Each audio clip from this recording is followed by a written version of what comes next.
Bismillahirrahmanirrahim. Assalamualaikum warahmatullahi wabarakatuh. Alhamdulillah. Alhamdulillah ala ihsanih wa syukru lahu ala taufiqihi wa amtinanih.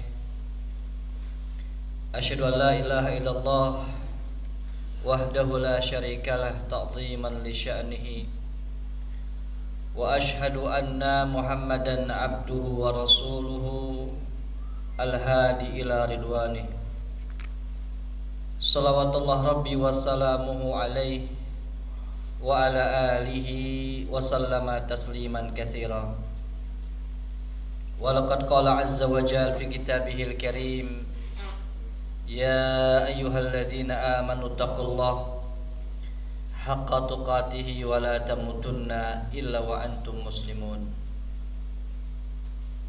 Jamaah rahimani wa rahimakumullah wa hafizakumullahu jami'an.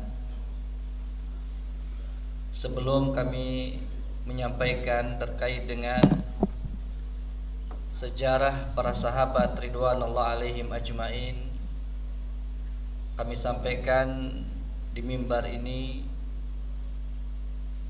mumpung kita masih di bulan Syawal, disebutkan dalam sebuah riwayat bahwa ketika di bulan Syawal para sahabat bertemu dengan sahabat yang lainnya, mereka mengatakan taqabbalallah minna wa minkum. Semoga Allah azza wa jalla senantiasa menerima amalan kita semuanya, amalan-amalan saleh kita semuanya selama kita menjalankannya di bulan suci Ramadan yang lalu. Jamaah rahimani wa rahimakumullah wa hafizakumullahu jami'an. Pada kesempatan siang hari ini kita akan mengutip sedikit dari sejarah al-mubasysyaruna bil jannah, orang-orang yang diberikan kabar gembira untuk masuk surga. Khulafaur Rasyidin sudah kita bahas, dan sekarang kita masuk kepada sahabat yang kelima yang dikabarkan gembira oleh Nabi sallallahu alaihi wasallam dengan masuk surga. Beliau adalah seorang sahabat yang sangat terkemuka. Beliau adalah seorang sahabat yang dimana Rasulullah sallallahu alaihi wasallam ketika beliau meninggal dunia, beliau ridha kepadanya. Bahkan beliau seorang sahabat yang ditunjuk sebagai salah satu majelis syura di dalam penunjukan khalifah yang ketiga di antara Khulafaur Rasyidin setelah wafatnya Umar bin Khattab radhiyallahu taala anhu. Beliau adalah Talhah bin Ubaidillah ibn Utsman ibn Ammar al-Qurashi at-Taimi. Jadi beliau termasuk dari kalangan Qurashi, kalangan terkemuka di antara kabilah-kabilah Arab. Dan beliau diberikan kunyah Abu Muhammad, sampai beliau juga diberikan sebuah gelar oleh Nabi sallallahu alaihi wasallam dalam 3 peperangan dengan gelar yang berbeda. Gelar ketika beliau radhiyallahu taala anhu di perang Uhud, beliau diberikan gelar Talha al-Khair, Talha yang penuh dengan kebaikan. Kemudian di perang Tabuk, beliau dikenal dengan Talha al-Fayyad, Talha yang senantiasa memberikan sebuah bantuan kepada kaum muslimin, terkhusus di perang Tabuk. Kemudian di perang Hunain, beliau pun mendapatkan gelar dari Nabi sallallahu alaihi wasallam dengan Talha al-Jud, Talha yang memiliki sifat kedermawanan yang luar biasa. Ini penamaan gelar dari Nabi sallallahu alaihi wasallam. Dan tidaklah Nabi sallallahu alaihi wasallam berikan sebuah gelar kepada para sahabat, memberikan sebuah laqab, julukan kepada para sahabat, melainkan karena sebuah keistimewaan dan keutamaan di sahabat tersebut. Disebutkan dalam sebuah riwayat bahwasanya beliau masuk Islam disebabkan karena berapa sebab.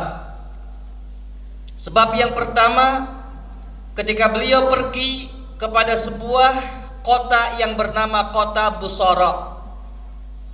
Beliau di sana bertemu dengan seorang pendeta. Kemudian pendeta tersebut mengatakan kepada Talha bin Ubaidillah Al-Qurashi At-Taimi, mengkabarkan bahwasannya di kota Mekah, di sana telah muncul seorang nabi yang bernama Muhammad ibn Abdillah, dengan ciri-ciri yang disebutkan oleh pendeta tersebut, dengan ciri-ciri yang disebutkan oleh seorang rahib kepada Talha bin Ubaidillah. Maka tatkala beliau pulang ke kota Makkah, beliau bertemu dengan sahabat yang mulia Abu Bakar radhiyallahu taala anhu. Dan Abu Bakar radhiyallahu taala anhu memberikan sebuah pemantapan terkait dengan apa yang dikatakan oleh seorang rahib, seorang pendeta dari kota Busara. Akhirnya beliau pun langsung menuju Rasul sallallahu alaihi wasallam, bertemu dengan Nabi sallallahu alaihi wasallam.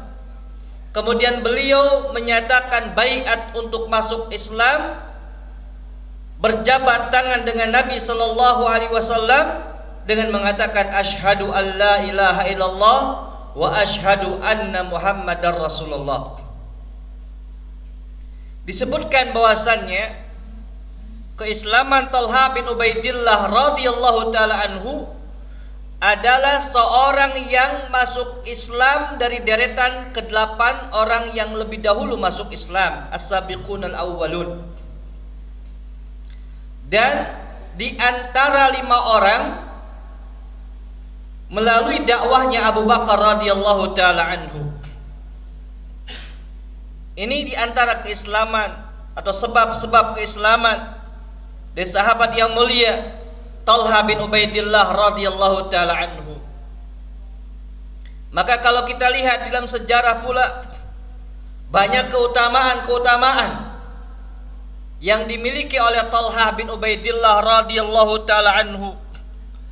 Sampai disebutkan dalam sebuah riwayat bahwasannya ketika perang Uhud, ketika Nabi sallallahu alaihi wasallam dan para sahabatnya dipukul mundur sampai kepada gunung Uhud, maka seorang Talha bin Ubaidillah radhiyallahu taala anhu menjadi tameng Nabi sallallahu alaihi wasallam.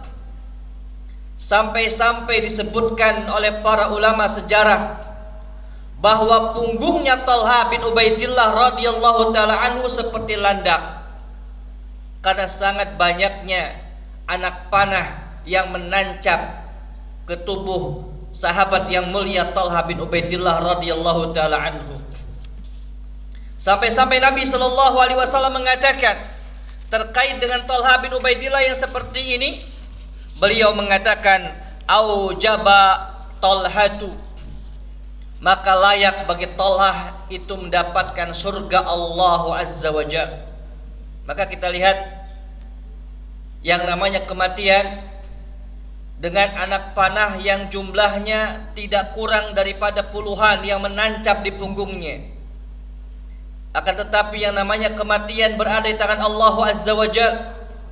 Ternyata Talha bin Ubaidillah masih hidup, masih ikut berperang bersama Nabi sallallahu alaihi wasallam di peperangan, sampai beliau pula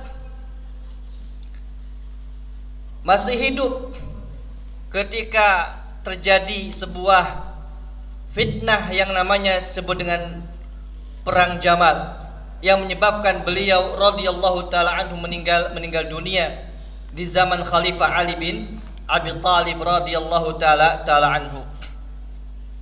Kemudian dalam sebuah riwayat yang lain bahwasanya Abu Bakar radhiyallahu taala anhu